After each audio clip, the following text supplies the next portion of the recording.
BFM Business, BFM Crypto, la chronique.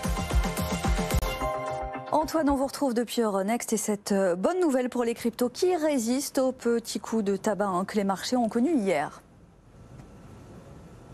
Oui, on tient le coup, c'est à signaler, les 30 000 sur le Bitcoin, du côté des 1800 sur l'Ethereum. Ça fait plaisir d'avoir du vert sur les écrans ce matin et on est sur une belle tendance à court terme, belle tendance aussi sur le Bitcoin Cash et le Monero. En revanche, du moins bon autour du Litecoin qui est à la traîne ce matin.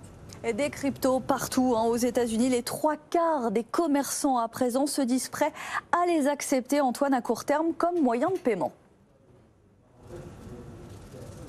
Oui, une excellente étude menée par PayPal qui accepte les transactions crypto depuis un moment déjà et le cabinet Deloitte sur 2000 commerçants américains et notamment des cadres de la distribution. Et effectivement, 75% d'entre eux se disent favorables à l'adoption des paiements en crypto. Ils considèrent que c'est un facteur de nature à stimuler les échanges et que ceux qui tardent à suivre le mouvement sont en train de prendre un retard important et de se priver d'un vrai flux d'affaires.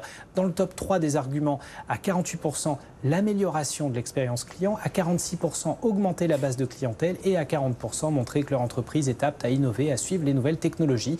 Alors l'enquête a été menée auprès d'entreprises de taille quand même respectable, d'un chiffre d'affaires annuel de 10 à 500 millions de dollars, mais elle démontre que 60% d'entre elles envisagent d'investir au moins 500 000 dollars en technologie crypto à horizon 1 an et que 54% l'avaient déjà fait à hauteur d'1 million ou plus. Ça commence à devenir significatif, même si tout cela ne coule pas de source.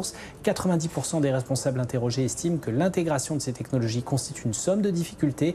Première d'entre elles, à 43%, les questions de sécurité, 37% l'évolution du cadre réglementaire et à 36% la volatilité des crypto-monnaies. Et merci Antoine. Et vous le savez, BFM Crypto se décline. Podcast à suivre, BFM Crypto, les tutos pour tout savoir des investissements.